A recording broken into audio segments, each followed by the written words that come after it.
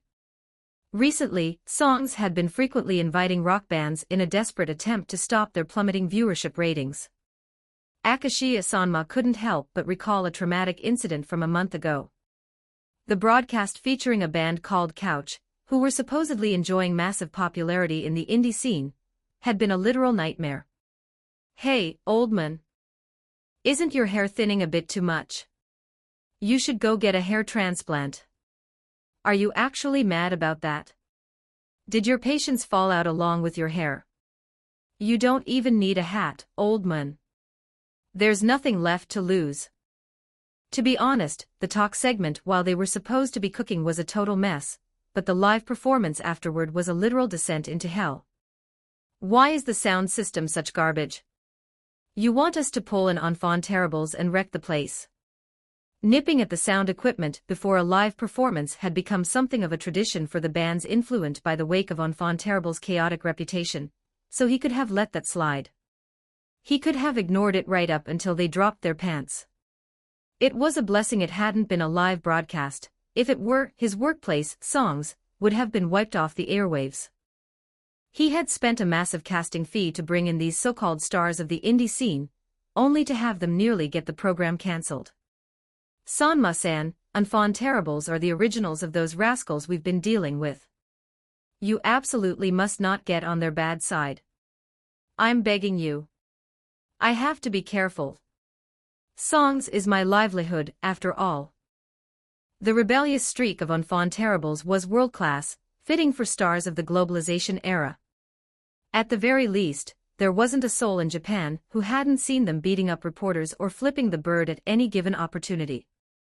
In private, they had never actually caused a major scandal, but a fixed public image isn't something that fades easily. No matter how difficult it was, he had to cater to their whims. I'm a pro. I have to endure this much if I don't want to end up unemployed. He steeled his resolve as he waited for enfant terribles to arrive. They're here. Enfant terribles is here. As the silhouettes of three men began to appear in the studio, the director of the filming crew started moving frantically. It wasn't just the camera team. Every department was moving with the intensity of people preparing to greet a demon king. The muscles. Akashiya Sanma's jaw dropped when he saw the muscular black man. The sheer size of his muscles was at a level that surpassed professional bodybuilders. Following him was a bald man holding a bass, walking in with an arrogant scowl on his face. Handsome. And the crowning stroke of enfant terribles' descent was a blonde, beautiful youth. The moment he appeared, he seemed to vacuum up every scattered gaze in the room. That young man was, quite literally, a shining star incarnate. Once the members of enfant terribles were fully inside the studio, the characteristically loud and boisterous BGM of Japanese variety shows began to play. Today's guest on Songs is the World Stars. Enfant terribles. Ah, it's a pleasure to meet you. As soon as the loud opening remarks finished, the leader of enfant terribles, Hyde, politely offered a handshake. Akashiya Sanma felt a sense of cognitive dissonance. Enfant terribles were famous for being hooligans, the kind of rascals who would ruin a broadcast the moment things didn't go their way. But contrary to that image, they were incredibly gentle. Sanma, who had instinctively extended his right hand assuming Hyde would do the same, was taken aback. "Hyde-san, are you left-handed? If you watch me play guitar, you can tell I'm right-handed." Then why had he offered his left hand for the handshake? Most people extend their dominant hand. If he wasn't left-handed, then why? "Ah, it's because I heard that you, Akashiya-san, are left-handed. I usually try to match the other person when shaking hands." Enfant terribles were completely different from the image he had of them. They weren't rascals, they were gentlemen. And the most surprising thing was that their polite attitude persisted throughout the entire filming of the program. Honestly, I'm quite shocked. Enfant terribles is so famous for being troublemakers, after all. "Look here, old man. We're always gentlemen as long as people don't mess with us first." Come to think of it, every time Enfant terribles had caused a scene, it was because the other party had given them a reason to blow up. Whether it was asking a rude question or breaking a promise made to them. "You put capsaicin in the ramen, didn't you? Leader, if you're salty about it, you should have won." The blonde youth was currently fuming at the bald man after taking a bite of ramen. All those others who acted like rock bands were nothing but fakes. Unlike those frauds, these men were actively and enthusiastically participating in the program. Enfant terribles truly were the best rock band in the world. Whenever a rock band showed up, the broadcast never went smoothly. But today, everything was progressing perfectly. "Akashiya-san, please try some of this. This is the protein shake ramen our Yokishi made." Didn't you mention you were interested in working out lately?" Akashiya-sanma had reached the point where he wanted to worship them. He had mentioned that on a broadcast weeks ago. These world-class stars had actually prepared and come ready for a mere variety show appearance. He had expected them to be arrogant, irresponsible, and rude like other rock bands. But the enfant terribles he experienced in person was nothing of the sort. For the first time in months, Akashiya-sanma was able to host the show with a genuinely happy smile. After finishing the entire schedule, I was walking back toward my house with heavy steps. Honestly, it was hard to even call it a home.